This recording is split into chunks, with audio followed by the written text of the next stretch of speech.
Hi everyone, welcome to Boomer and X. What's up, Boomer? Not much, X. How you doing? I'm doing good. We got a special guest tonight. Yeah, we do. We're going to get to that in a minute. Do you mind, Nelda, if I use your last name? Oh, why don't you just go ahead and give him my date of birth, social security number, and a pint of blood too, just for evidence. Well, I can do that also. And some hair with the roots still attached. I got you. I think that would be a negative, right? Okay. So we'll just call her Nelda. How old are you, Nelda? Oh my God. We're not supposed to ask ladies She's a for the date of lady. birth. It What's doesn't wrong matter. with you? I know that. What is wrong with you? Even I know that. What is wrong with you? He's a boomer. Do you want me to ask that question? Answer it? I think you need a good flogging. That's what you need. Yeah, Okay, after Really? all right, after the You flogging. folks are missing out there, let me tell you. I really believe that it's important for a frame of context, okay, as to people know how old you are so they know where you are and where you started your journey, okay? So I will tell them if you don't. How old are you, Nelda? I am over 21. Okay. All right. I can drive, I can vote, and I can run for office. All right, Nelda's 53, and Careful hitting the table. I'll edit this out. I got you. It's coming across. Okay. Nelda's 53. So where were you born, Nelda? Is she really 53? Or are you just making up a random number? Actually, it's 54. I forgot. Okay, you're 54. Go ahead. Where were you from? Oh, Haiti. What part of Haiti? North. When you say north, I don't think a lot of people understand the geography of Haiti.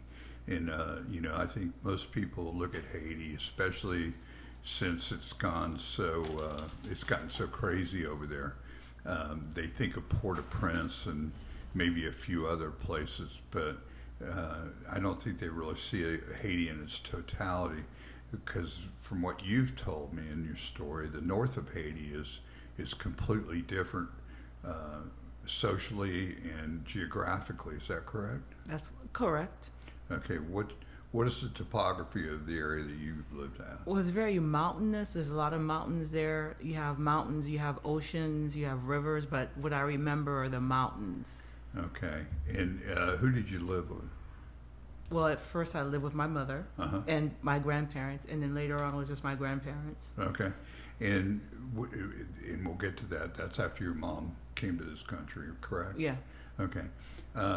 What did your grandfather do for a living? He was a farmer. What do you farm? You have coffee beans, it's called cacao. That's what Oh, they yeah. used to make for chocolate. He had cashews, I love a lot of roots. Uh-huh. I want to say some bananas, but not really. But there's a lot of roots, a lot of little things that he did, but mostly coffee. Okay. And What about animals? No. we had a pig. Oh, awesome. It was just one pig that would just Just a scare. pet, like a pet. I don't know what they did with him. He was just there, and we had like a. He was the accountant, the family accountant. He was a dairy pig. Or no, actually, he was a lawyer. He was was definitely a just lawyer. There. And I remember he was like, because there's like, you know how mountains are. You have like hills, and you have like people on top of the hill, and you're below a hill, Right. that kind of thing. And he was right at a hill, and one of my grandmother's nieces, her name was Julia. Every time she would come down, he would chase her, and she would always have to shoo him away, and she would fall in the mud. Sounds like you really liked that. You enjoyed that, didn't you? You did. It was funny because she would just tell him to shoo, and he would go towards her, and she'd sit there and scream with mud all over her, and then, and this would happen every time. Okay. So you are, let's talk about your life before Port-au-Prince, which we'll get into in a minute, okay? So you're in Haiti, living with your grandparents and your mom originally. Right. How old were you, when your mom decided to go to the United States, how old were you? I was 6 years old. Okay. Prior to that, from the ages of 4, 5, and 6, did you go to school? Yeah, I did. Where did you go to school? What kind of education are we First, talking? it was like I remember there was a preschool I went to for a short time, and then after that, I went to a Catholic school. Okay. Now, that brings up something that interesting, which I like to talk about when I talk about education. As you know, we're both educators. I'm a retired one. And one of the things I noticed, and I don't like to stereotype, but one of the things that I did notice teaching, and I know you as well because we've talked about it, is how much the kids from the Caribbean countries valued education, and as opposed to just taking it for granted. And one of those reasons, I think, is because, for one thing, education's not free in Haiti, correct? No, it's not free. I mean, the free education that you have, I don't think you really want it. It's not. There's not very much of it. Mostly, you pay for your education. So you have people without a lot of means, parents working their butts off to send their kids to school. So naturally, there's a value to it, right? Yes. Okay, and that's why some of the best students that I had in my tenure as a teacher were the kids from the Caribbean countries, because they were so motivated and so talented, Right. and so challenged. So I just thought I'd throw that out there. So the Catholic school you went to, and then now your mom decides to go to the United States. How did that work? Well, I didn't know she was gone. You did? I did not know she was gone. Well, you woke up one day and she wasn't there? No, what happened was that she was a teacher at one point, Okay. and then what happened? She started like, because back then, what you would do, because all those schools, the kids had to wear uniforms. What she would do is she happened to have gone somewhere to a different town, and she purchased some cloth wholesale, and she decided to go sell it, and then she sold the cloth within like hours, and they were asking her for more, and then she made more money doing that than in teaching. So she figured, you know what? Textiles. That's what, textiles. And then what happened to at that time, if you wanted an outfit, if you wanted a shirt made, dresses, or whatever you wanted, you had to have someone make it for you. So you go to either a tailor or a seamstress. So they didn't really have stores with things that were pre-made. So you had to get the cloth and have somebody make it for you. Okay. So she did very well with the textiles. Wow. Okay. So how does that fit in with her deciding she's going to the United States? So I didn't know she had left. What she would do is she would go to different towns to buy the cloth and then bring it to our area. Okay. And so I thought she was on one of her trips, because I remember every time she would go to her trips, I would beg her to, if I could go with her, can I go with you? And she would tell me, oh, next time. And then she would keep on walking, because you know how little kids were annoying. I want to go with you. I didn't take me. Next time. Well, you said that the last time. That kind of thing. So, so the last time, which I didn't know was going to be the last time, I started with my nagging and my whining about wanting to go with her, and normally she would just keep walking. She would just keep on walking. So this time, she had people with her. Normally she didn't have people with her. She turned around and walked towards me. So I'm like, wait a minute, this is not the routine. I'm supposed to tell you, I want to go with you, and you're supposed to say next time and keep on walking. She stopped. She came over to me. She, got to my level. She was like on her knees. She was talking to me. She's like, next time. It looked like it was very odd, because she was trying to hold back tears, which I didn't know at the time. I didn't know at the time that she was trying to hold back tears until later on. I'm like, wait a minute. That's what was happening. She didn't know she was going to see me again, because, so she was, Gotcha. And she couldn't tell me that she was going, because then, you tell kids talk a lot, you tell other people, and who knows what would have happened. Right. And so that was that, and I didn't know she was gone until some of my schoolmates, when I started school again in the fall, they're like, oh, Nelda's mother has gone to the Bahamas. And I said, no, she's not. She just went to so-and-so. She went to Shushu Bay to do something. She didn't go anywhere. Arguing with them, thinking they were wrong. And then I remember a few of the teachers were looking at me like, well, you know what? we should give her some extra food because her mother's not here. I'm like, what? I gotcha. So, did you start asking your grandparents for you? I didn't ask, but what happened was, I think months later, she sent like some care packages for the family or people in that little town. And then my uncle, my aunt's husband was reading off, the list of who was supposed to get what and all that stuff. And so he was reading it to everybody to make sure that, no one accused him of not distributing things correctly. So he was doing that. And then so I'm like, oh, so she is gone. So then, after you realize she's gone, can you talk a little bit, because I kind of know the story, and I think it's in a way, it's a true American saga. I think it's heartbreaking, but it's also a story of hope. I don't want to say redemption because I don't really think you did anything wrong, But That and you'll start sounding like a Netflix movie reviewer. right. Thank you. But I think it's important. Lifetime. Yeah, a tale of hope and redemption. Oh, goodness. I've been putting up with that shit all my life. Anyways, so can you talk about how you ended up in Port-au-Prince? Well, Which is a ways away from where you yes, it is. So what happened was I stole my neighbor's donkey. No. God. This is good already.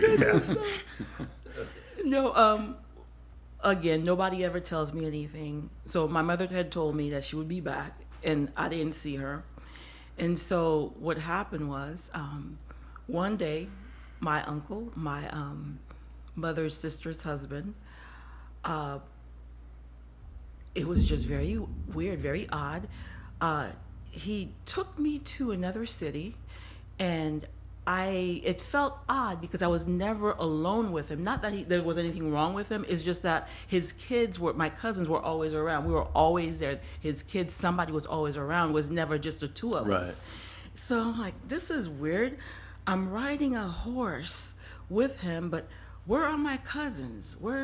They're not here. This feels very strange, very odd. And nobody tells me anything. And so we get to this town. And then, Now, was the town Port-au-Prince or no, was it okay? we're still in north area. Okay. So this other cousin, she was looking at me. She was about 13, so she was about maybe 6 years older than I was. She was just giving me this look, which I didn't understand the look. Like, the look you give somebody where you're never going to see them again, and you don't know what's going to happen to them. Yeah. So you give them that look, but you can't say anything to them. Right. And I was like, why does she have that weird look on her face? And we got on the bus, and she was still looking because I was staring back, and I'm like, why does she look like that? She doesn't normally look like that. She was 13, teenager. Yeah, So I'm like, why is she looking like that? So anyway, I didn't pay any attention to it because at the time I was 7, so we just Roll with it. it's odd, but I don't know. I feel to something do. weird is going on, but I don't know what it is. And so we keep on moving. So, the bus ride, you could smell all the fumes and, all the gasoline or petrol from the bus. And then so we get to Cap Haitian, which is still in the north. And so now we visit another aunt. We're talking, and I'm like, this still feels so weird. Why is he? Anyway, so we took another bus to Port-au-Prince.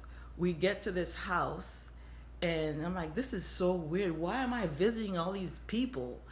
And so we get there. It was late, I guess. I guess it was late. But it's like when you were a kid, you don't really have a concept of time. Right. So we get there, and then so like the people give us food or whatever, and then we go to sleep. I sleep on a mat on the floor, and my uncle sleeps on the bed. And then early in the morning, he wakes up to go, and I get up too because I didn't feel comfortable sleeping. So I get up. He's like, "Oh, I'll be back. Go back to sleep." So I didn't really go back to sleep, but when morning came, I woke up. I got up, and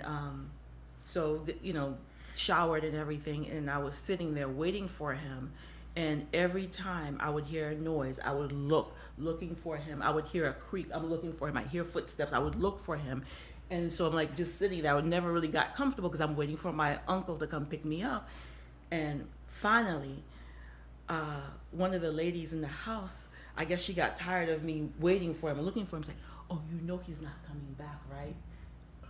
God. Yeah. That must, Was that the same day or days later? The same day. Okay. that must have been devastating. The same day, and I just felt like you know the feeling of like you've swallowed a heavy stone, a rock or something. I just felt everything was just sunk in. I'm like, I didn't know what to say. I was petrified, if you can say. So I just sat there. I was scared. And you didn't know these people, I right? did not know those people. I just sat there. I was afraid to move. I was afraid to talk. I didn't eat. I was just sitting there like this, just petrified, just scared. And how many days? I mean, obviously, you probably spent days crying, right? I didn't cry. Oh, that's I right. just sat there. You just sat there. Okay, okay. I'll back off the Lifetime script. Okay, you had to be devastated, though. I was terrified, petrified, just scared. Yeah. So hours turn into days turn into months, or weeks, and then months. So now let's talk about you're a couple weeks into this. Okay. Do you remember anything about that? As you're a couple weeks in, was there any sort? Were you going to school? I was supposed to have gotten to school. My mother paid the money for me to go to school. I wanted to talk about that, okay? Because I know the backstory a little bit. So your mother's now in the United States. Right, she's been there for going on 2 years. Okay, she's been there 2 years. Her whole goal is to get you to get to the United States, Yes. right? So she's having to pay room and board to these people to board you until they can get enough cash, because there's a cash price to get you to the country, correct? Right. Okay, so she was working her minimum wage job, which, by the way, as you know, knowing this story now, I just, the respect I have for your mom is just immense. And I know she's passed away, but every time I think about her, I really, really, really think of her life, of having to be without her daughter, working minimum wage job, sending the money to people to board you, and also you said to pay for school, but they never sent you to school. Nope. Wow. Nope. So you're not even in school. Not in school at all. So what are you doing all day? Well, the first 2 weeks I just sat there and stared into space. And then I think the neighbor, because it was like a compound that they lived in, and so I think one of the girls there, she felt sorry for me, so she let me play with her doll. She told me I could play with her doll until she came back from school. That so was nice. That was very nice of her. And then her brother, she had a little brother, maybe 4 years old, so he would play with me. And then what was funny about that is that the little brother would speak and I would correct him. And then what happened is that the accent from Port-au-Prince and the accent from the northern part of Haiti, they're kind of different. So I was correcting him. And then his mother came and he said something to his mother, and his mother like, "What? Where are you learning this backwards talk?" So you were, lack of a better word, a hillbilly. Yes. Okay. Right. Yeah, so you were the Haitian hillbilly. Right. Okay. Good band name. Yeah, it is. Yeah. I like it. So Okay. So now you're there.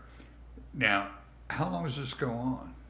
this goes on for about 13 months. So I was Holy supposed to be there smokes. for about a month. The process was supposed to be just 1 month. 1 month. That's it. 1 month I was supposed to be there, and then it ended up lasting 13 months. Wow. Was your mother able to call them and talk to you on the phone? No. The only thing was she would send cassette tapes, and I Okay. would, they would help me do cassette tapes back where she would hear my voice. Yeah, no, I was just saying that's a great question. How did she communicate? Communicate, yeah. So just Sorry. the cassette tapes. We sent a few cassette tapes Back and forth. Okay. And then the person who was in charge of bringing me to the U.S. He we took pictures. Okay. Well, you must have lit up like a Christmas tree when those tapes came in the mail. Yeah, I Being did. there alone. Yeah, I would think so. So, so Actually, they didn't mail them. Like they would send them with somebody who was coming. Like my uncle okay. came to visit me once or twice, and he brought the tapes with him. Okay. So, Coyote Carl, the guy that was that was in charge of getting you to the country, was he essentially demanding more money, or what was the holdup? I guess. Yeah. So I think what happened was the first month I was there, we got passport pictures done. Me and this other little girl, we got passport pictures done, and then we shortly after that we got, I guess, the plane tickets. We got the plane tickets, and we packed our bags. Our suitcases went to the U.S. And then So you think you're on your way? yes, some guy came and started telling the lady who took us to the airport that the information is wrong, and if she didn't stop talking because she was arguing with him, he would have her locked up. And then she started saying that her father is a big shot. Go ahead and try me and do this and blah blah blah. So eventually, our bags left and we couldn't leave. Oh, God. So you're back at square one. Back to square one. Oh my goodness. So, so eventually they figured out, and now nobody really knows because we've talked about this, but my guess is they were holding out for more money. So eventually you get to go to the United States, right? Correct. Okay. So can you talk about the second attempt and the most successful attempt to get to the United States? Okay, so the second attempt, the guy comes, we go to the airport, we make it through, and then So that's like 13 months. 13 after- months okay. later, Yeah. we make it through. We're on American Airlines, and Oh, I know what I wanted to ask you, and I think it's important for people that are listening to this. There was talk of you actually getting on a boat, right? Or there was a reason your mom didn't want you on a boat? right, because some people did send their kids on boats, but she said that it's that would defeat the purpose, because a lot of times they capsize and you don't know what Yeah. kind of perverts you have on the boat, so you Right. send your child Right. on a boat, and not safe. things happen to them, and you know what, you better off leaving them where they are. So Okay. she's like, we're not doing that. She took that chance on her life, but she said she wouldn't take that chance on her. Did she come on a boat? Yeah, she did. Okay. Wow. See, I learned that. I didn't know that. She did. And she never knew how to swim, right? Nope. Wow. Wow. Now that's really wanting to come. Better Yeah, learn how to yeah. float. Yeah. Yeah, right. So you're on the plane, American Airlines. Yes. And what? On the plane, American Airlines, I remember Prosper, that was his name, getting a meal, eating his chicken, and I was thinking to myself, why didn't he get me some chicken too? I guess your mom didn't pay for that. Fair right? question. Yeah, yeah, yeah. He's eating, and Yeah. so I remember the stewardess giving me a deck of cards, and then and a pen, I think, but in the deck of cards I ended up selling for $1. The entrepreneur starts. Yeah. But- Exactly. Yeah.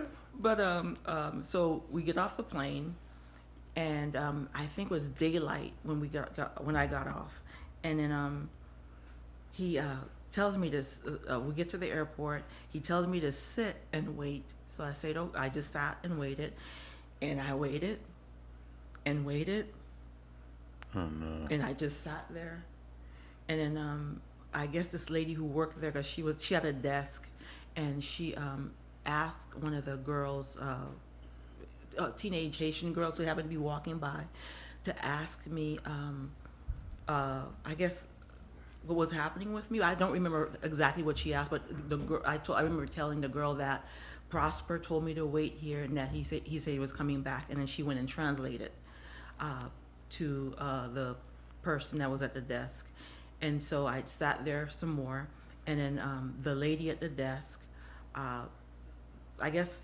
saw a guy. I guess he was an airport employee, and the guy was going to help me get my bag, and so I went up the escalator with him, and on my way to pick up my bags, that's when I saw a group of people that I didn't even know running towards me. Why do we? That's important that we talk about this. This was your fake family? Yeah, my fake family. Yeah. I didn't know, so they started hugging me. I just stood there. I'm like, okay. Who are you? Why are you hugging me? This is weird. Yes. And then Prosper I recognized one of them. I recognized one person, but I didn't. I'm like, where's my mother? I'm supposed to see her. So anyway, so we go. They pick us up. We go to the Prosper's house, and there I see my mother, my uncle, and my uncle's wife there, and I don't even remember if I hugged my mother or anything. I don't remember that part, but I remember Prosper asking his son to walk me outside, because I guess I was not supposed to hear the conversation. So I remember walking outside, and I remember seeing a pool that was full of algae, and we're just walking, and his son's trying to make conversation with me. How you doing? You know, stuff like that. What's your name? That kind of stuff. So, and then I guess after some time, I go back inside, and then they drove us home from Miami to Fort Lauderdale. Where your mom was living? Yeah. Now, did your mom ever tell you what they were doing? I think years later, we were talking about something, and she said somebody found Prosper dead. Sorry. Somebody found Prosper dead, and then she was saying, you know what? He probably crossed somebody the way he crossed me. Okay, so he was waiting for more money. So, okay. So what was the fake family? Why didn't your mom because what happened? Well, you can't just get off. Go ahead. No, the fake family was, what happened was, he had my mother and my uncle and my uncle's wife waiting at his house, and he was telling them, well, unless they gave him some more money, they weren't going to see me. What? Yeah. So that's why he was telling them. It's like, she's here, but if you don't give me this amount, you're not going to see her. And now we're in America, right? Yeah. Yes. This is Miami. Yes. Or Fort Lauderdale. We're in Miami International Airport. Okay. Okay. Yeah, and by the way, I'm going to interject something here. Just in case ICE is listening. Okay. All right. Well, we joke about that, Well, I but could you use some never, ice you for- never, you never frickin' know. Yes. You are an American citizen, correct? Yes. And you went through the naturalization process. I did, correct? yes. Doesn't matter. They'll deport you No, anyway. yeah, it does. Yeah, it does. Well, I What- could use no, ice. It's hot. 75% of them are legal. Are you No. kidding me? You sure they are. But they're not citizens. Yeah, it's fine, but they're here legally. We'll talk about that another Okay. time. Okay. Okay. It's so hot nowadays, you shit. could use ice. But you are a citizen, and I wanted to make sure that was out there so that he can Yeah. move on to his next conquest. Victim, Yeah. yeah. So you now are in America. You don't speak a word of English. Oh, wow. And you're missed a year of school. Okay, and it's time to go to school.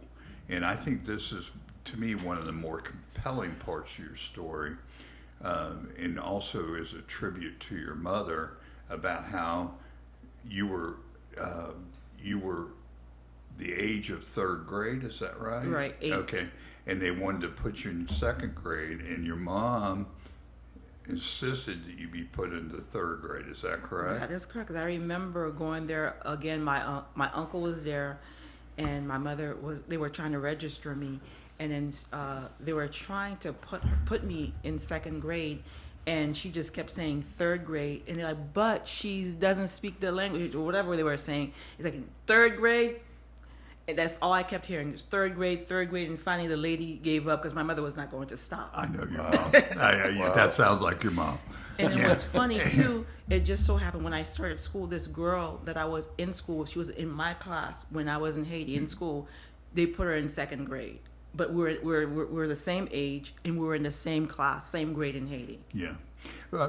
I'd also like, you know, as you know, because you're in education, now the way they do ESOL, which is for the uninitiated, ESOL is for the non-language speaking students. The way they do that now is they put them in and they mainstream them with support staff, right? For the most part, Right. correct? So you were very fortunate in one respect of where you went to school and how they did it. And would you explain how they did ESOL then? Basically, what they did was because they had so many kids that didn't speak English that were coming from different countries, they had an ESOL wing. So basically, there from kindergarten through fifth grade, there are 2 grades for each, 2 classes for each grade from kindergarten through fifth grade, and it was just ESOL. So basically, you would just stay in that class. Pretty much all. And what were some of the, where were these kids from? Different countries. You had some Name from Cuba. You had from South and Central America. There were some from China, some from Korea, some from, I remember, some from Israel, some from Lebanon. One from Lebanon, I remember. Taiwan, Wow. Poland. And this is in Fort Lauderdale. Yeah, Yeah. it was. Wow. It was in Fort Lauderdale, Davie. That's where the school was. And so basically, we were all together in the same class. And the only time we'd go with the English speakers was for the electives, like the PE, Sewing class or yeah, those PE, kind of yeah. just the electives, and we rode the same bus. We had lunch together, but everything was within the ESOL, Okay. and I think that was very helpful. And also, some of the kids that happened to be good with math, they would let them go to mainstream them for math. Okay. Yeah, well, math, as you know, is one of the subjects that the ESOL kids do very well in, and because it's universal. Mm-hmm. Right. And also the ESE kids. But For us non-teachers, could you get ESOL? ESOL's the second English is a second language, and then ESE are kids with Special needs. learning disabilities. Yeah, I thought so. Okay. Okay. So, and both Nelda and I have, besides being certified in social studies, I'm certified in ESE, and so is Nelda. Oh, okay. Okay, so we know a little bit about, because we've actually worked it. Right. The other thing that I found amazing about this is putting everybody in one situation. Is a consequence, you end up, I don't want to say you're total. Are you? Would you be considered fluent in Spanish? No, I'm not Okay, but fluent. you speak Spanish well, because I've seen I you. would say interpret. conversational Spanish. Okay, but you speak and I know you speak obviously Creole, and then you speak English very well. So, the idea of it goes back to, which we will get into when we do education, where you throw everybody together and the kids learn from each other. Right. You know, which is what they do in Finland. Right. They don't have any, any specialized stuff. Right. And to me, that's a testimony for that. That's what happened. So basically, there were kids. The teacher, when I first got there, would assign certain kids to help me with like learning the alphabet and going over the numbers, that kind of stuff. So a child was in charge of doing that, and of course, the teacher would come back to make sure that I knew. Right. But the children were really teaching me. That's what happened, and then they didn't mind doing it, and nobody. No one complained. Nobody complained. Nobody made fun of anybody because Right. they were in the same boat not too long ago. And then also a lot of them, their parents didn't speak any English, so they wouldn't make fun of anybody. So they were very willing to help, and I think they were proud in a way because they're like, okay, I just learned this language and I'm teaching somebody. Yeah, no, that's a big boast Yeah, for it is. kids especially. Esteem building, Yeah. for sure. Yeah. And the amount of social skills Yeah. that are developed in a situation Right, like right. that. those things you can't, the intrinsic value that you can't quantify Right. on those kind of things, which I think, again, when we talk about education, is sorely lacking with Right. our youth today. Absolutely. So, and Nelda, not to speed you along, but you end up going through middle school and you get into high school, you become a band nerd. You a band nerd? Yeah. No. What'd you Yeah. play? Trumpet? No. They probably let her have a Triangle? I wanted to play the drums, but the rhythm was off, and I played the flute, but I was terrible at it. And then the band director asked if anybody wanted to play cymbal. I said yes. I had no idea what they were. It sounded pretty, so I'm like, okay, I'll do it. And then I found out, oh my goodness, I'm just going to hit this thing. I don't want to do this. And so he's like, no, you already said you would do it. You're stuck with it. And so I'm like, oh my goodness. And then so he ended up paying a price for that, because every time they played this Star Spangled Banner, my crashes would always be off. So I would have to give somebody else. That's funny. The rockets were really red glaring at that point. Yeah. I'm sure. So you end up graduating high school, going to Florida A&M. You also have your master's degree, I understand. So to me, the more I hear of your story, it's while it may not be original or unusual, is certainly somewhat inspirational, because it's kind of what immigration's all about. I mean, coming to seek a better life. Your mom, who, by the way, was very educated, but she wasn't able to get jobs for educated people because, number one, she wasn't necessarily documented, and she certainly wasn't certified to be able to teach here, even though she taught in Haiti, right? Right, and also she did get her green card. Oh, okay. So she was not like illegal for a long time. Okay. So she got her papers, her documentation. Well, this to me points out exactly why we need to not just Criminalize immigrants. shut our borders down. Yeah. And criminalize people. You know. One of the arguments I've had with people is, I'll be like, okay, you're a family person, right? You believe in family, and that's a big conservative trope. Right. Family first, blah, blah, blah.